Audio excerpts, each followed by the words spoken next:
against nation, and kingdom against kingdom. There shall be famines and pestilences and earthquakes, and this gospel of the kingdom shall be preached in all the world, and then shall the end come. Tell us, when will these things be? And what will be the sign of your coming and of the end of the age?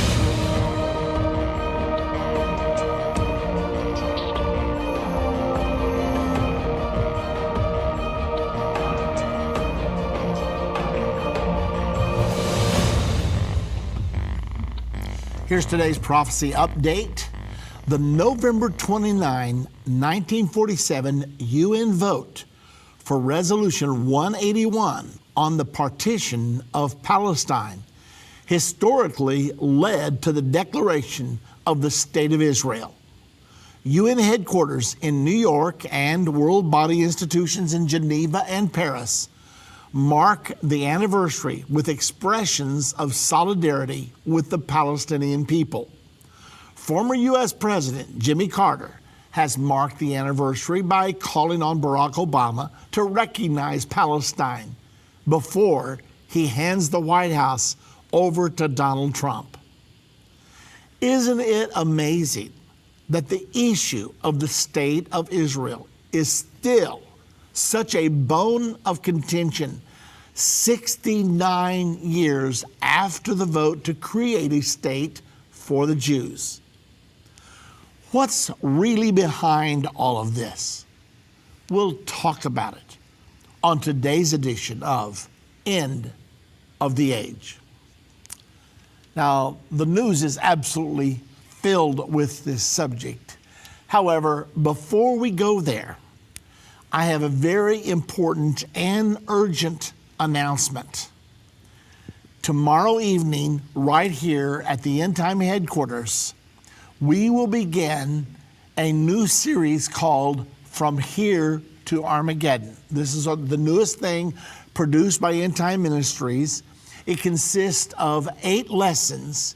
It begins Thursday, December the 1st at 7 p.m. here at the Endtime headquarters. Our address is 2701 East President George Bush Highway in Plano, Texas.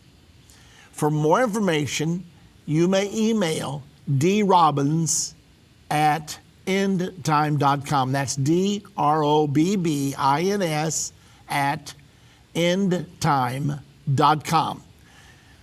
Everyone is welcome. There's no charge. You will enjoy it. This will give you the clearest thing we've ever done on the events that you will live through between today and the Battle of Armageddon. If you haven't been through From Here to Armageddon, I would urge you to make it a priority to be at these meetings. Your entrance will be on the east side at the front of our building at 2701 East President George Bush Highway. This coming Thursday evening at 7 o'clock. Love for you to be here. I will be doing the teaching. My son-in-law, Dave Robbins, will be doing the moderation. So I know you're going to enjoy it because it's so impactful. Let me just give you one hint. We have prepared a brand new timeline showing you all of the major events that will happen, specifically prophesied in the Bible. And don't forget, the prophecies always, 100%, come to pass. We show what the major events between now and Armageddon will be. And you're going to live that timeline over the next few years. You can know in advance what's coming. A lot of people say, oh, nobody knows the future. That's totally wrong. The Bible has many prophecies in it, and many of them are for right now, for the times just ahead of us. So you will pull back the curtain. You'll peer into the future right through the lens of God's Word. And I promise you it is going to be a wonderful experience. So it's available to you. Hope you can make it. Now, we want to talk today about Israel's 69th anniversary. It all began on November the 29th of 1947 when the UN, hoping to solve the conflict between the Israelis and the Arabs. Now, both of them at the time were called Palestinians because they all lived in the territory called Palestine.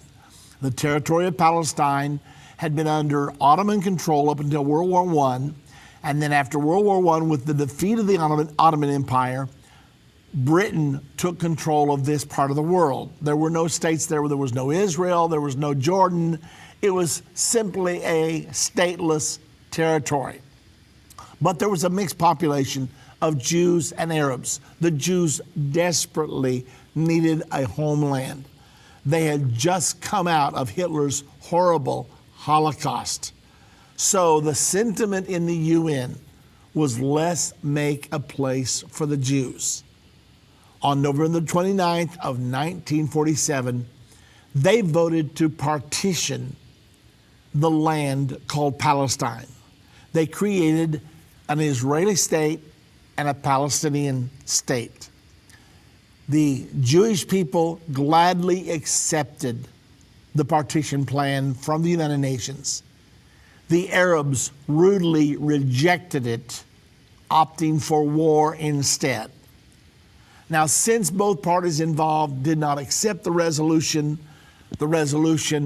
became null and void, and all of its stipulations hit the dustbin of history, even though now we find Mahmoud Abbas, the head of the Palestinians, wanting to revive Resolution 181. He often quotes it, but I don't know why he quotes it, because the Arabs rejected it in 1947 out of hand.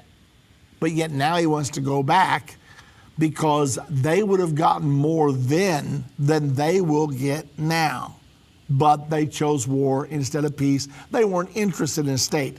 To show they were not interested in a state, after the War of Independence concluded in 1948-49, Jordan occupied the area called the West Bank. Did they create a Palestinian state? They were in total control. No, they didn't. They don't care about a Palestinian state. They want to wipe out the nation of Israel. We hear it over and over. As recently as last week, one of the leaders in Iran said that Israel will cease to exist within the next 10 years. That was his opinion. They're still beating the same drum. Well, since yesterday marked the 69th anniversary of that very historic UN partition vote, I want us to take a look at what actually happened there. This article comes from Debcafile just yesterday. The 1947 UN vote for Resolution 181 on the partition of Palestine historically led to a declaration of the State of Israel. UN headquarters in New York, Geneva, Paris, all marked the anniversary with expressions of solidarity with the Palestinian people. Now, I want to go on to our next article because Jimmy Carter is endorsing the Palestinian position. And he wrote an op-ed for the New York Times this past week. I want to give you a little bit of it. This article comes from the Jerusalem Post. Jimmy Carter, U.S. must recognize a Palestinian state. Former U.S. President Jimmy Carter has called on the outgoing Obama administration to take steps toward recognizing a Palestinian state before leaving office in January. Now, President Obama has December and a good part of January left. He has about 2 months left in his administration. Jimmy Carter is calling for him to officially recognize Palestinian statehood in an effort to make it irreversible. He also believes that this action would cause a stampede of other nations to also recognize Palestinian statehood. The article goes on to tell us the 39th U.S. president made the call in his op-ed in New York Times on Monday under the title, "America Must Recognize Palestine." We do not yet know the policy of the next administration toward Israel and Palestine, but we do know that the current administration is keen on achieving a two-state solution, Carter wrote. That prospect is now in grave doubt, Carter said. pointing toward the uncertainty surrounding incoming U.S. President-elect Donald Trump's exact policy on the Israeli-Palestinian conflict. Carter urged the U.S. to push for a UN Security Council resolution laying out the parameters for resolving the conflict. The resolution, he added, should reaffirm the illegality of all Israeli settlements beyond the 1967 borders, while leaving open the possibility that the parties could negotiate modifications to the borders. Carter, who in recent years has been viewed as harboring an anti-Israel stance, asserted that his primary foreign policy goal of my life has been to help bring peace to Israel and its neighbors. In his op-ed, Carter praised the Obama administration as well as other previous administrations for their role in trying to reach a peace deal, but said that the prospects for such an agreement are now growing slim. He made the charge placing the onus on Israel and criticizing Jerusalem's policies without mention of Palestinian terrorism or Palestinian rejections of past peace offers. Israel is building more and more settlements, displacing Palestinians and entrenching its occupation of Palestinian lands, he charged. This process, Carter claimed, will bring about a one-state reality that could destroy Israeli democracy and will result in intensifying international condemnation of Israel. Now I want to pause right here to consider a few of the things that former President Carter had to say. He condemned Israel while rooting for the Palestinians. Yet he made no mention of the fact that if you go to Palestinian schools today, they do not recognize Israel. They train their children to hate Israel. They have maps that don't even have Israel on the map, but they envision the time when Israel will be wiped off the map. And they continually promote terrorism. The terrorists have streets named after them, like we would name streets after our presidents and our governors and other important people. Well, they name their streets after terrorists, and the more people they murder, the bigger street they get named after themselves. They also pay the families of terrorists rewards of putting them on pensions for the rest of their lives. So they are avid advocates of terrorism. And yet, here a former president, President Carter, is blaming the lack of peace on Israel. Now, is Israel building settlements in some parts of the promised land of Israel? Yes, they are. They should build settlements in the entirety of their promised land. God gave it to them. Now, President Carter paints himself as a religious man, taught Sunday school for many years, but I'm wondering if he never read his Bible, because the Bible clearly states that God gave this land to Israel and also forbade them from signing any agreements with the people of the land to give parts of that land away. He said, if you do this, then the inhabitants of the land will become thistles in your eyes and thorns in your sides. And he forbid Israel from doing that. I don't know, maybe Mr. Carter teaches the Bible but doesn't believe the Bible. Nevertheless, he's pushing for President Obama to take this step of officially recognizing a Palestinian state which cannot support itself, has no settled borders. They do not meet the requirements for a Palestinian state. Should they be there? No, they should not. Can they be somewhere? Of course they can. There are 22 Arab nations with vast, vast land holdings where they can make their homes But they don't care about that. They care about one thing: wiping out the nation of Israel and the Jewish people. They sided with Adolf Hitler during World War II. They had hoped to bring about the final solution to the Jewish people and wipe them off the map. Well, that didn't work. Well, this one's not going to work either, but it is going to get much worse. Now, so where's this leading? Will President Obama actually recognize the Palestinian state? Let's go ahead and finish our article. According to President Carter, American recognition of an independent Palestinian state will make it easier for other countries to follow suit, Carter charged. Carter has been one of Israel's most ardent critics in recent years, and last year, President Reuven Rivlin refused to meet him when he visited Israel.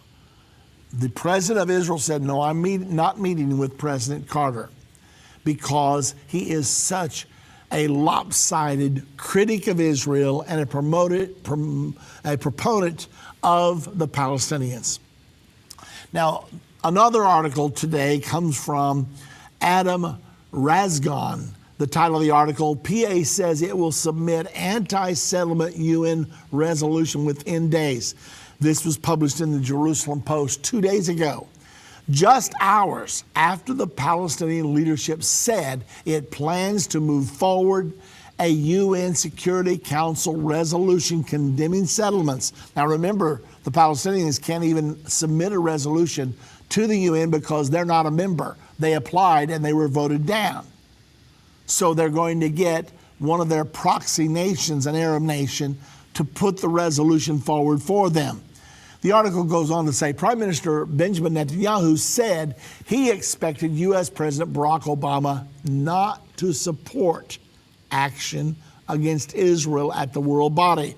Now, does that mean Obama will veto it or will just simply abstain? Those are two dramatically different positions. Netanyahu is saying he doesn't expect Obama to support, but Netanyahu and Obama have had horrible relations for the last 8 years or so.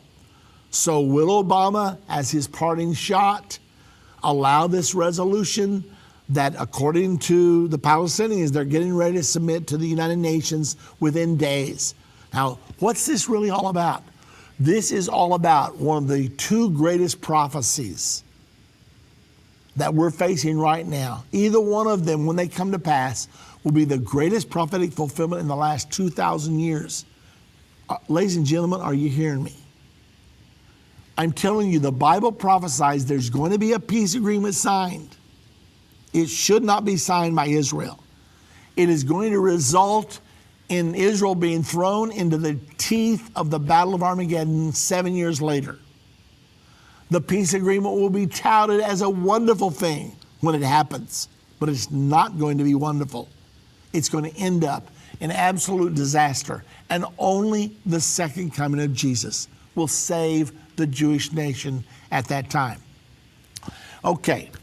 Now, here's what the Palestinians are saying. We will begin to submit a resolution condemning settlements to the UN Security Council in the coming days, Palestinian Foreign Minister Riyad al-Maliki told the Voice of Palestine, the official PA radio station.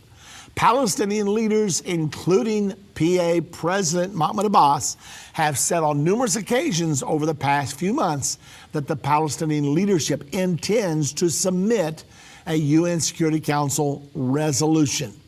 If such a resolution is brought before the Security Council, all eyes will be on President Obama to see whether he will direct the U.S. to vote for it, to abstain, or to cast a veto. In 2011, Obama vetoed a UN Security Council resolution condemning the settlements.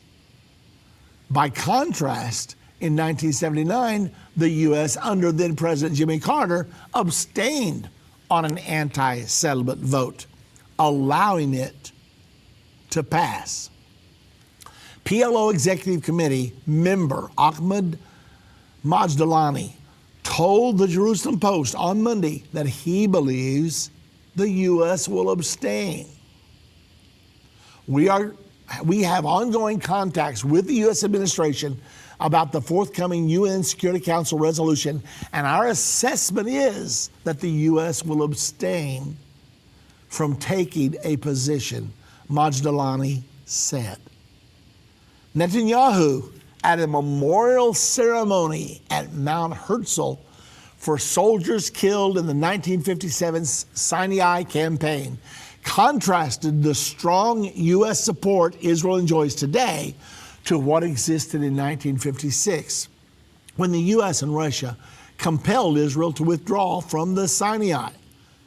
I expect that in the twilight of President Obama's tenure, he will stand by what he said in 2011, that the way to achieve peace does not run through the Security Council resolutions, but rather direct negotiations with the Palestinians, which has been the U.S. position for years, Netanyahu said.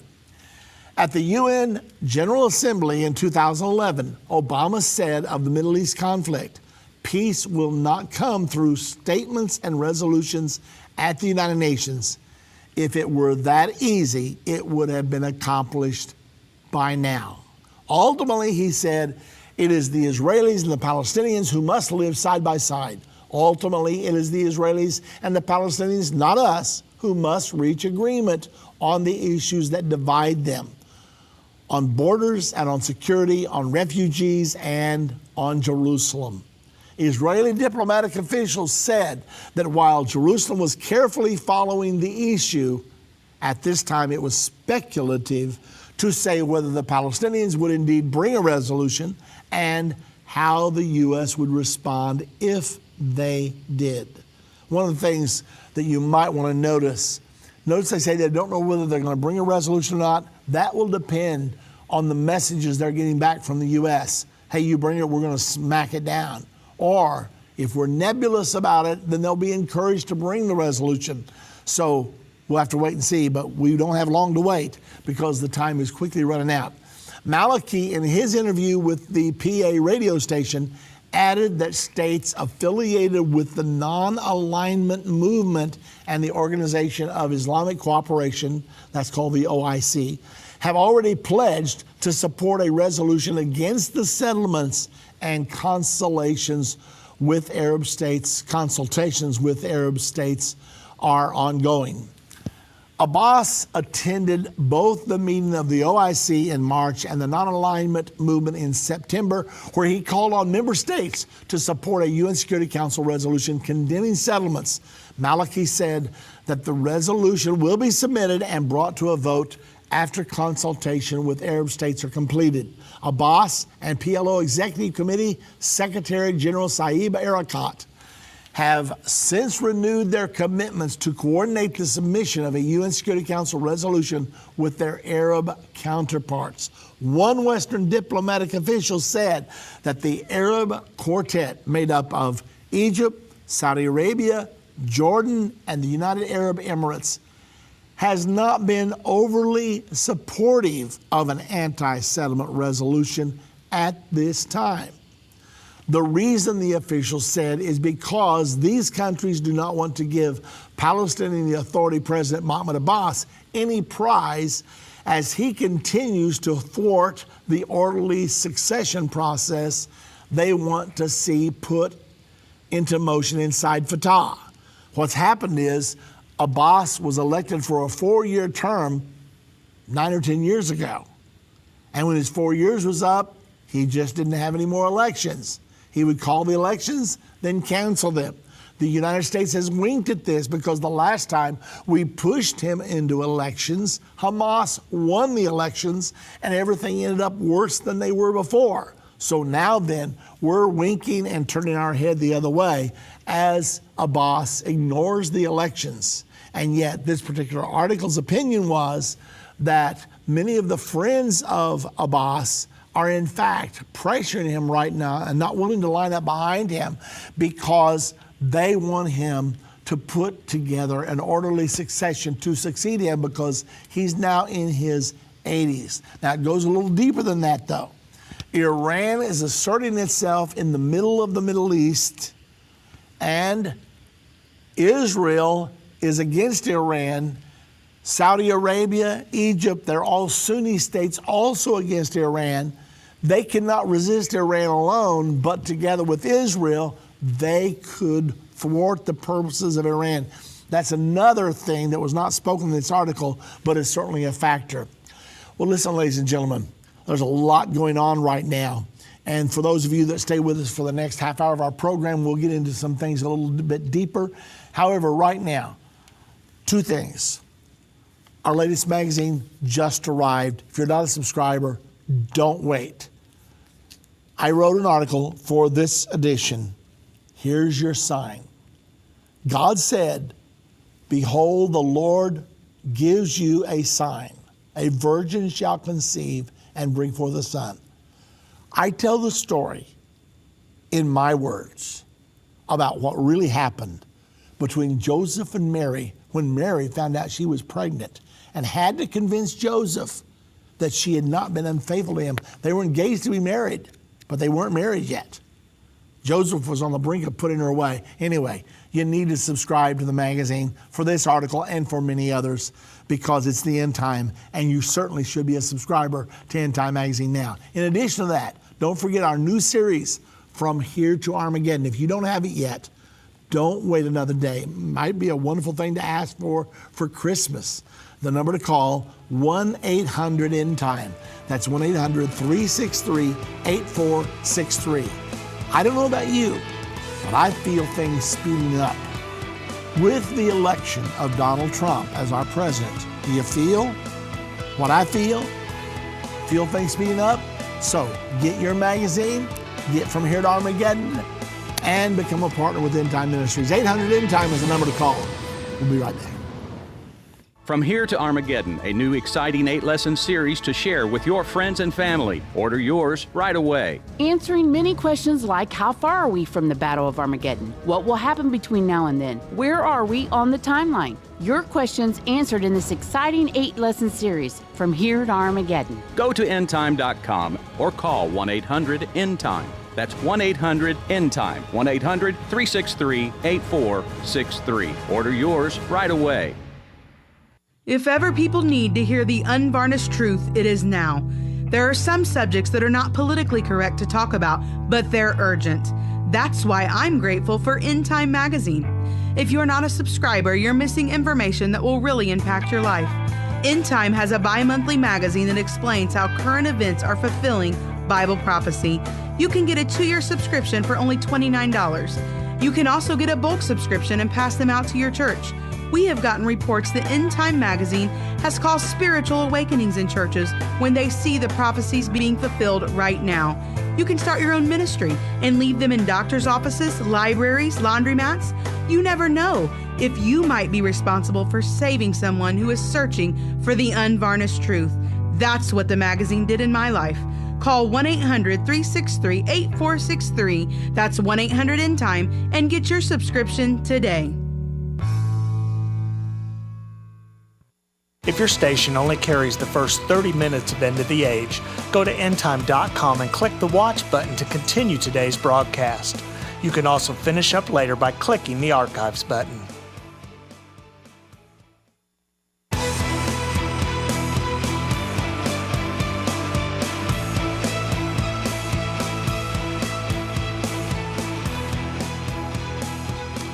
Before we begin taking your calls, I have one more article that I want to take a look at with you. But if you'd like to go ahead and start calling, the number to call, 877-END-TIME, to be on the air with me. But this article comes to us, the title of it is The UN, Obama, and the Israeli-Palestinian Conflicts, Moment of Truth. This too is in the Jerusalem Post just yesterday.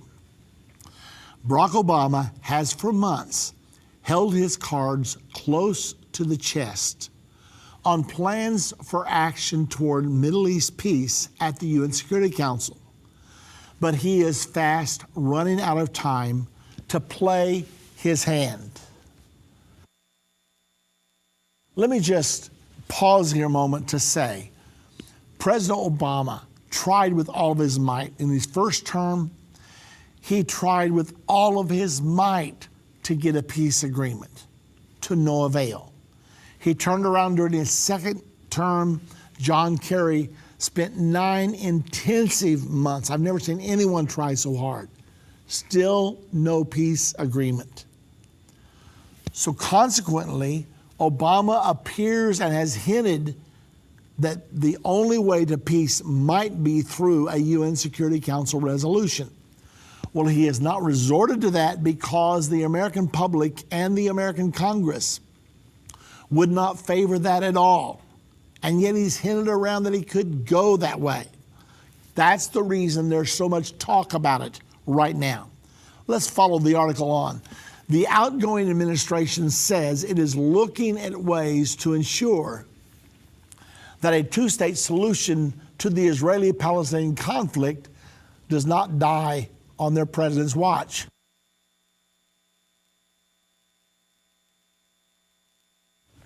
The current debate in the West Wing is whether U.S. support for UN action would further the president's goal or conversely precipitate the very consequences he fears the most, an entrenchment on both sides of the conflict and diminished odds of a negotiated outcome.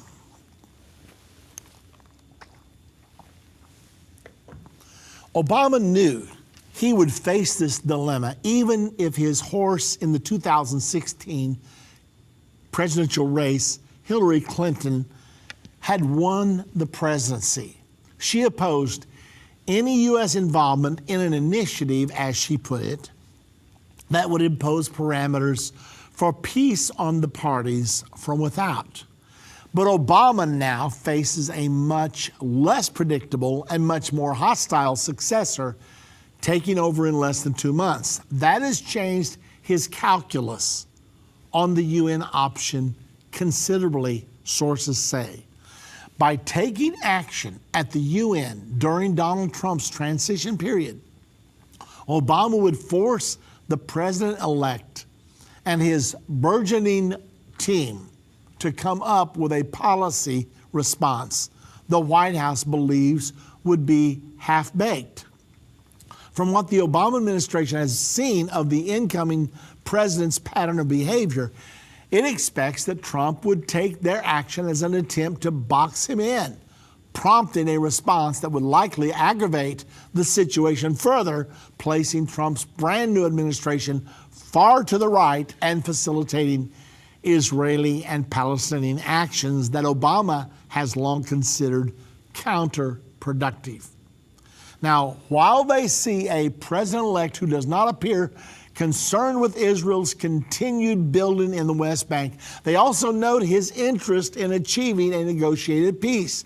Trump has referred to the two-state solution as the deal of all deals, and his drive toward the ultimate diplomatic achievement may lead him down a different policy path.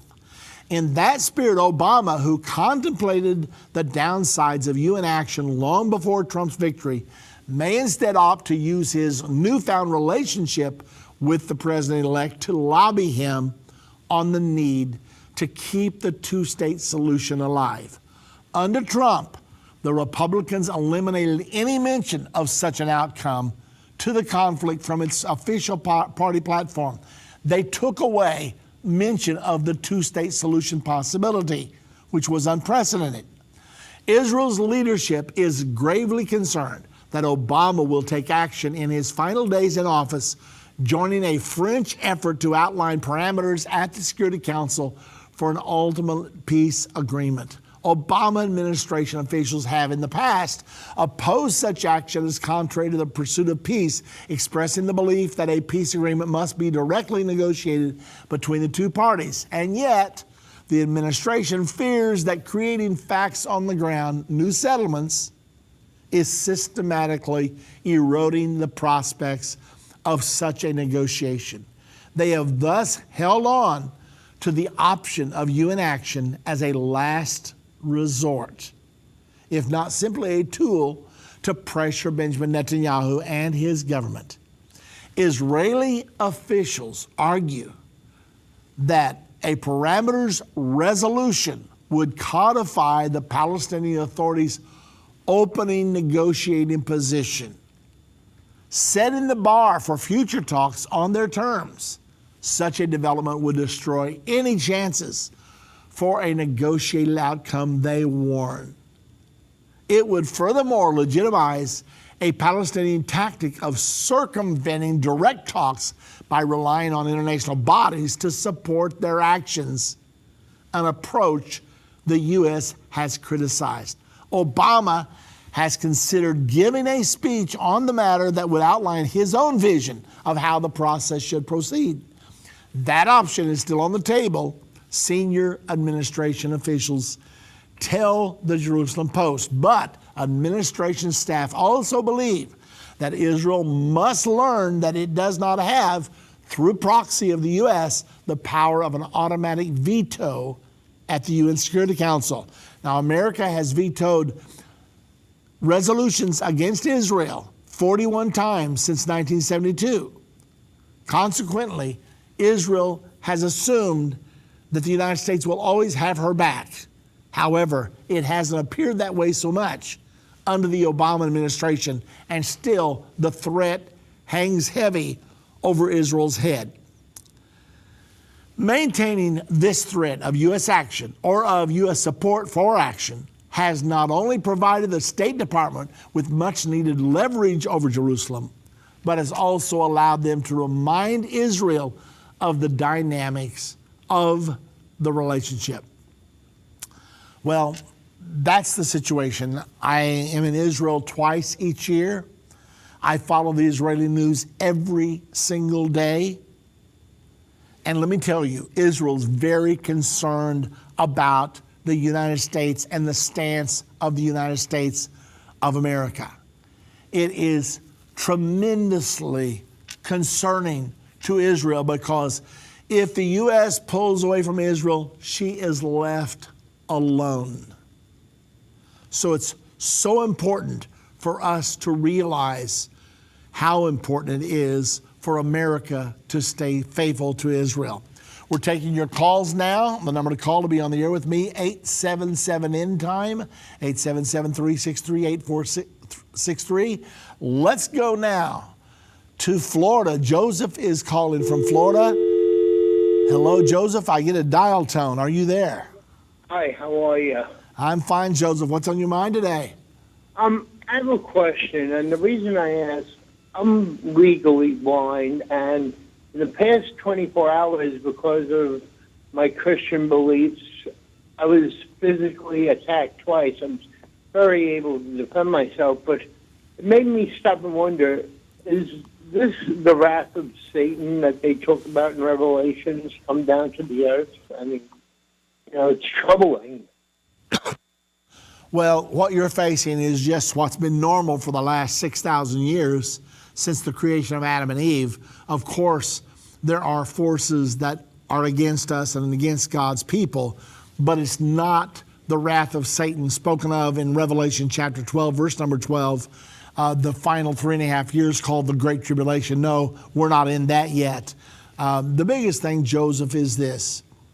The Bible says, if you're persecuted for his name's sake, rejoice. If you're persecuted for your own faults, endure it patiently. So all of us as Christians simply have to make sure that we're not bringing things on ourselves, that we're conducting ourselves in a Christian manner. Now, if we're a smart mouth, if we're mouthing off or something like that, we may bring some things on ourselves. And I'm certainly not saying that's what you were doing, but I'm simply saying to everybody listening today that we don't want to be abrasive just so that we can prove we're Christians and prove the world hates us.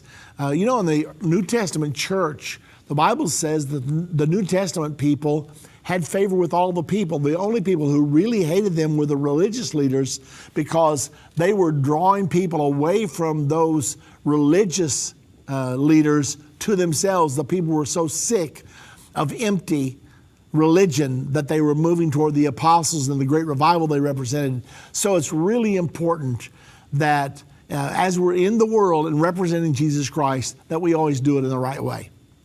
Well, I want to thank you for that. You know, I'm glad you said that, because that will cause me to actually reflect on my behavior and examine myself and say, did I bring this on myself? And I really appreciate that.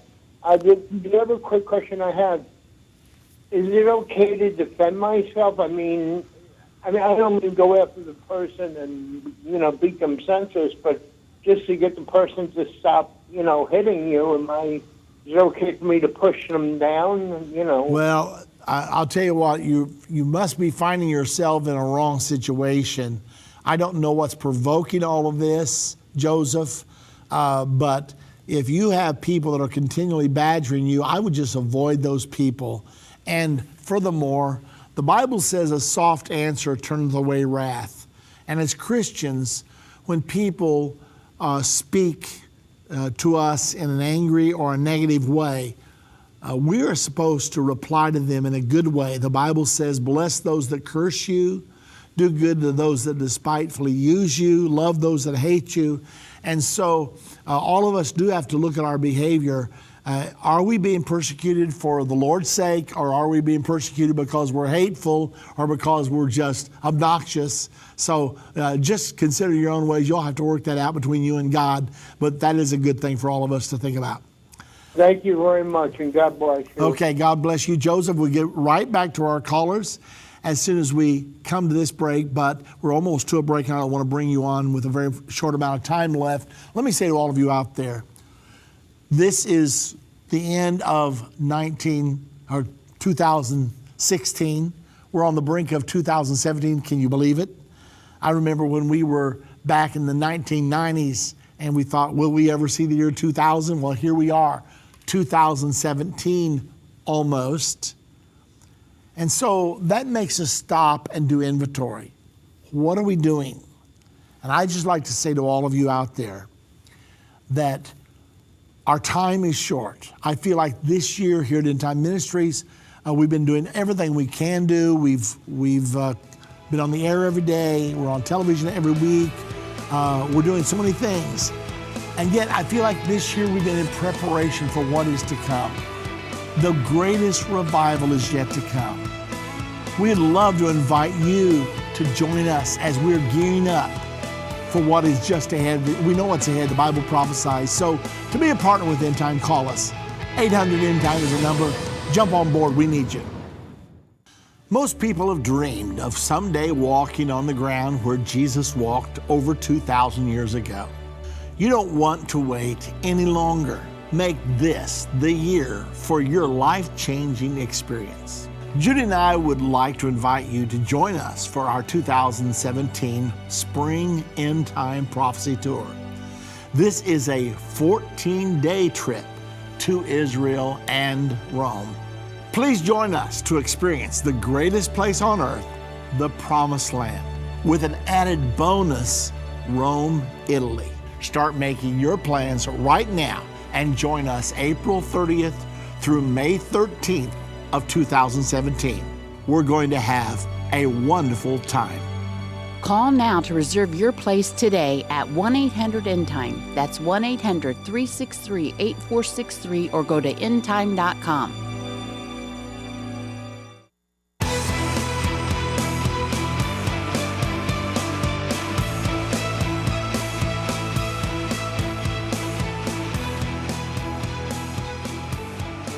Just a little teaser about our trip in the spring. There's a specific reason we've chosen to do Israel and Rome in the spring. Because 2017 marks the 500th anniversary of the beginning of the Protestant Reformation. It was 500 years ago in 1517 that Martin Luther nailed his 95 Theses to the door at the church of Wittenberg, Germany. Why are we going to Rome then? Because there's a huge, huge move on to say that the protest is over. The issue that was the core of the issue between Catholics and Protestants was the doctrine of justification by faith. Catholics and Lutherans got together in 1999 and hammered out a common statement of the doctrine of justification by faith. They signed it and said, we no longer disagree on this issue. Consequently, Protestants everywhere are starting to jump in and say, the protest is over. Now we can all become one again as Christians. The Bible prophesies that Catholics and Protestants will go together right in the end times. And it sounds good, but it's not going to be good. The Bible teaches that together they will follow the false prophet right into the arms of the Antichrist. They will be in alliance with the Antichrist. Many Christian leaders are planning on making the trip to Rome in 2017 and signing a statement of unity of faith and purpose with the Roman Catholic Church. We're watching the prophecy of the Bible in progress right now. And we felt like it would be an excellent time to go to Rome to let people see what is really there, what the Bible really says. We'll be having Bible studies about it as we go along. Anyway, this year's trip, it's a 14-day trip, which is a little bit longer, but it's going to be worth it because we're going to spend 12 days in Israel and 2 days in Rome. I'm telling you, it's a wonderful, wonderful trip. So if you can plan to go, this is not just an ordinary trip. We're going here for a purpose, and you will see things you've never seen before. So anyway, if you'd like to go with us, call us 800 Endtime, ask to speak to someone about the tour.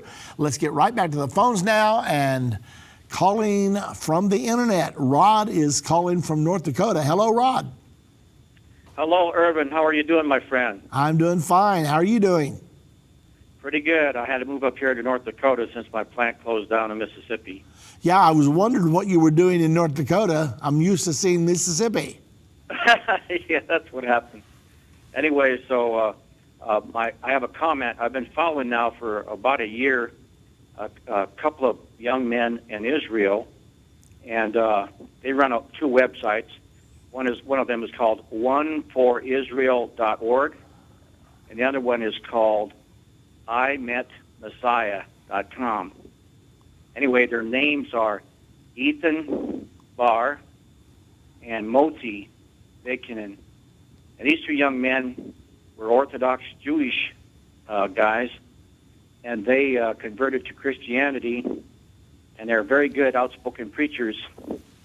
And they've come under attack by two famous rabbis as having declared war on all of Judaism, and they've called for their deaths. Anyways, I found it significant since, you know, we've been looking for possible candidates for the Antichrist, but, you know, there's also possible candidates for the two witnesses. So anyway, they give interviews, so maybe in April or so, if you want to, maybe you could get them on your show. Not saying you have to, but just an idea. Yeah, I'd be very interested, Rod, if you could email me with the exact contact information. I'd be glad to check it out. I'll try to do that and pass that on to you. Anyway, blessings for the new year. Well, thank you very much, Rod, and it is going to be a great new year.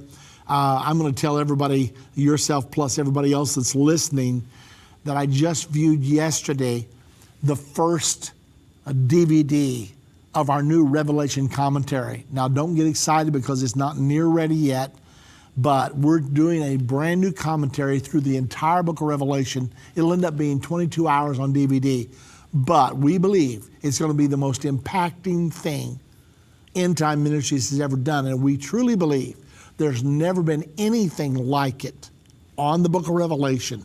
We believe that this book of Revelation, which was written for now, for this time, it's time for this book to be explained so the average person can understand it. We believe that this new work, so I'm just doing a teaser here. It's not going to be ready yet for several months, so don't try to order or anything. It's just simply not available. But I did see the first lesson, and I left excited because I believe that this is going to have an impact on the entire world. So very interesting time that we live in. Well, let me go now to Michael. Michael's calling from Indiana. Hello, Michael. Hey, Irvin. How you doing? I'm doing wonderful. Thank you. Hey, I wanted to talk about the Austrian elections, but also I'd never told you this. I was a former delegate for the Serbian Unity Congress, and our sole purpose was to rebuild the Yugoslav economy. And we were an economic task force, and the Prime Minister, Zoran Zinjic, that was to open our conference, was assassinated March 12, 2003, and I had met his wife, Ruzica Zinjic, in Belgrade. I would let you know that. So what about the elections? Well, the Austrian elections are supposed to be October 2nd, like I told you before. But I guess they had glue on the voting ballot that didn't seal, or the postal ballot. They postponed it. Now the elections are this Sunday, December 4th. And Norbert Hofer looks like he may win. And if he does, he has an extraordinary wide range of executive powers that he could dismiss the chancellery and the government altogether. And this would be the first far right-wing president since Grand Admiral Karl Dönitz after Adolf Hitler. You know, Michael, there's a real wave going through Europe right now. Many of the right-wing candidates are surging in the polls. They're really worried about France. There's a person there by the name of Le Pen.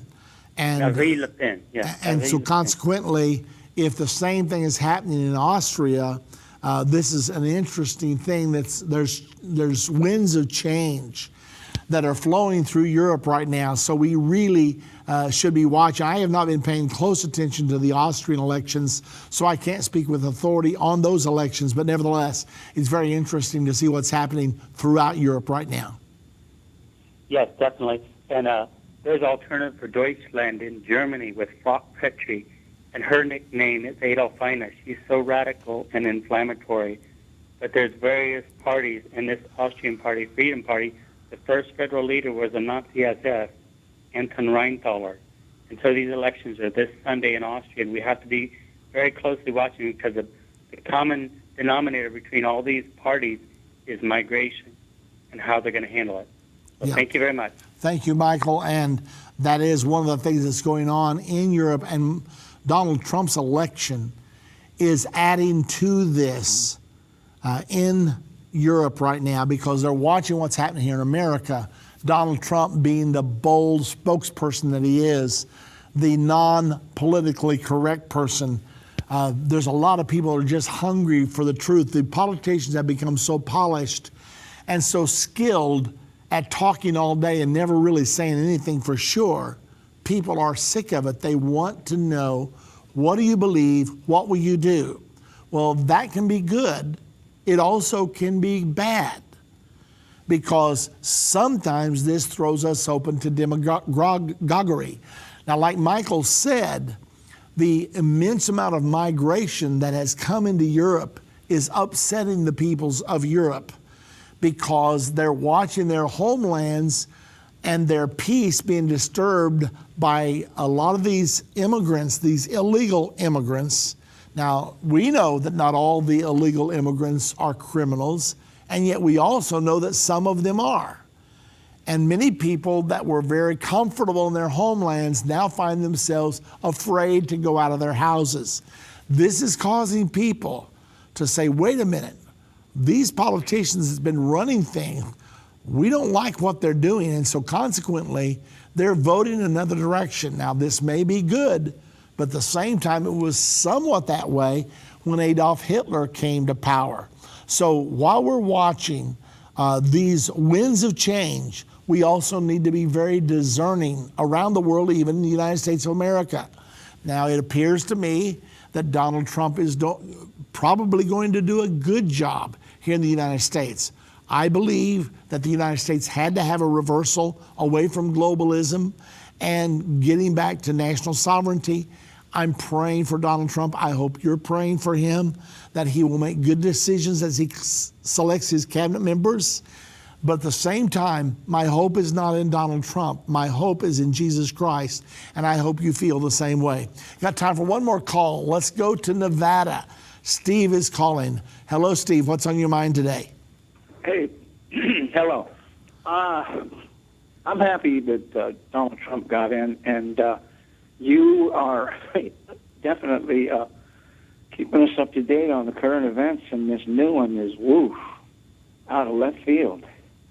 I was wondering if I could ask a question or two about, last month I shared about Ruth, and I wanted to ask you if, the book of Esther, Esther is a virgin Jewish woman who goes through a 12-month purification process and then is accepted by the king for marriage. Well, the Jewish worship is, in Revelation 19, a Jewish woman will, along with a Gentile woman, will make up the bride of Christ. She'll be a virgin Jewish woman who will go through a 12-month purification process, which is the worship cycle of Leviticus 23 on the sacred calendar, and she'll be accepted by the king. Both of them will be accepted by the king for marriage. Now, Steve, let me ask you right here. Are you saying there's going to be two different brides? No, they'll make up one bride. Okay, I just wanted to make sure we were on the same page, because the Bible's crystal clear that in the kingdom of God there's neither Jew nor Gentile, neither bond nor free. So even though I do believe in an end-time revival of Jewish and Gentiles mixed, but I don't believe that we will be a separate bride. I believe we're all, we will become one by being born again. And once we're born again, then we will become just one bride. I just want to make sure that you weren't teaching too. Can I interject? Go ahead. The blood moons. What did the blood moons bring to light for us? That Easter and Passover occurred together twice, in the first blood moon and the third blood moon, identifying these two women as not only sisters, but the resurrection event occurring simultaneously. This unites them in that 19th chapter and that marriage as occurring at the same time. So, I mean, there's some backup. Well, Steve, I don't see any relation between blood moons to a Jewish and Gentile bride, and I am totally out of time. I've got to let you go. But anyway, that's something for everybody to think about. I personally cannot see any relationship between blood moons and the Jewish and Gentile bride. But I tell you one thing, Jesus is going to have a bride. If you want to be in it, you need to be born again. If you'd like to have your own copy of What Do You Mean Born Again, it's free. We'll send it to you if you'll call and request it, or if you want to go to endtime.com, halfway down on the page, What Do You Mean Born Again? Click on it, read it. That's what you need to do to be in the bride.